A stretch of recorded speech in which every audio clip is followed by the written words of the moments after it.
oldin. Yana olib tasha deyapti bozorda. Bittasiga tashayapti. Farg'onada, qayerdadir, Qo'qondami, qayerdadir. O'shundan keyin o'ylag'iz endi.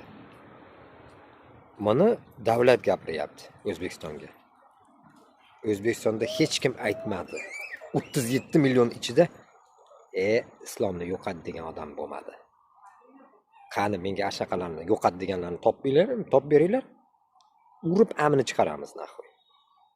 Но men вряд ли такое услышу.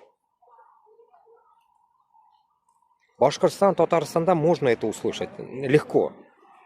Chunki uruslarning ichida yashagan xalq ulardan nechего взять уже. Не надо спрашивать у них. Ну, Qozog'istonga nima bo'lgan, блядь? Qozog'istonga nima bo'lgan? Narsa bo'lgan so'ng Qozog'istonga, блядь, какая муха укусила их, почему они начали